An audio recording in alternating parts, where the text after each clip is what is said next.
Jadi yang ketiga adalah kita mesti memajukan ekonomi, tetapi mesti memastikan pertumbuhan ekonomi itu mapan. Jadi dalam hal ini dasar kita telah mementingkan alam sekitar dan mementingkan teknologi hijau. Dan saya anggap kalau kita lihat injury time, kalau kita lihat dari segi perkembangan secara manusia, agricultural revolution satu tahap, industrial revolution satu tahap, mungkin teknologi maklumat satu tahap. Saya rasa industri hijau adalah industri masa hadapan. Dan saya rasa dalam hal ini Pakatan Rakyat telah kemukakan dasar-dasar untuk kita memberi penekanan kepada industri hijau, alternatif energi dan sebagainya. Dan ini memang tepat pada masanya.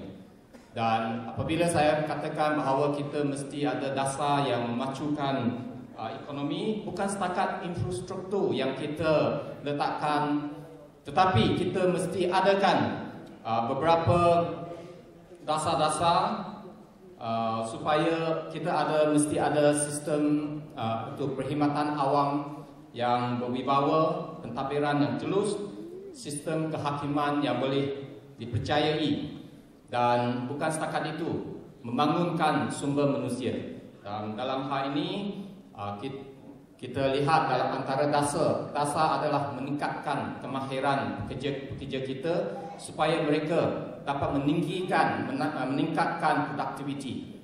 Dan saya rasa ini adalah dasar yang baik untuk kita maju ke hadapan. Tetapi saya rasa yang penting sekali adalah masalah rasuah. Ini kita seharusnya menjadikan masalah rasuah sebagai priority number one, first priority. Sebab kita lihat tadi Dr. Zulkifli pernah sebut 28 bilion setiap tahun ketirisan akibat rasuah dan salah guna kuasa. Bayangkan sekiranya kita ada 28 bilion setahun, dalam satu tahun saja kita boleh ambil alih Lebuh Raya Utara Selatan, turun naik tak payah bayar tu. Kalau kita ada 28 bilion satu tahun, kita boleh teruskan misalnya subsidi minyak, mungkin kita boleh turun harga minyak. Ini bukan dasar perkataan, tetapi saya cuma nak bagi satu contoh. Harga minyak boleh turun sekurang-kurangnya 50 sen hingga RM1.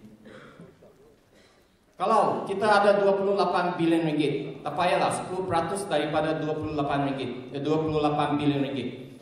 Semua mahasiswa masuk universiti, tak payah bayar yuran. Pasti kita mampu. Jadi saya rasa yang penting sekali kita mesti beri keutamaan kepada bagaimana kita nak kurangkan rasuah, lawan rasuah.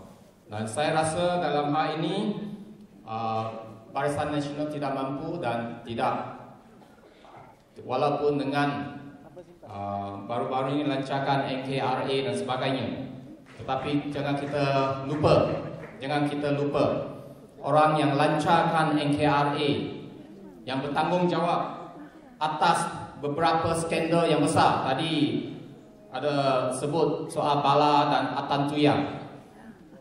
Bukan setakat itu, rampasan kuasa di Perak pun orang yang sama yang bertanggung jawab. Bukan setakat itu, menafikan hak orang Kelantan untuk royalti minyak dan sebagainya. Jadi saya rasa mungkin mereka ada cadangan yang nampaknya bagus, itu bagai gula racun yang dibalut dengan package yang cantik. Jangan kita termakan. Dan akhir sekali ingin saya peringatkan bahawa saya rasa Pilihan Raya Umum 2008 lay down the foundation untuk sistem politik dua parti. Tetapi sistem ini belum sempurna. Kalau kita nak sempurnakan sistem ini, tukar kerajaan di Putrajaya. Ini kita pasti lakukan.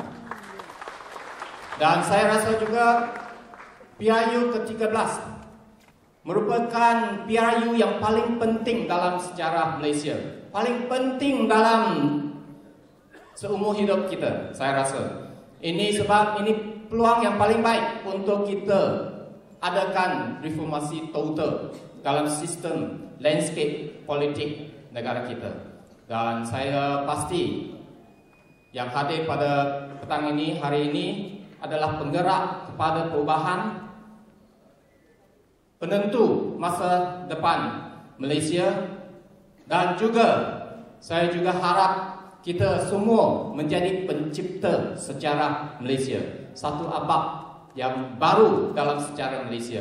Jadikan hari ini satu titik permulaan dan kita sempurnakan semasa PRU ke-13. Sekian, terima kasih. Nandri Monica. Terima kasih kepada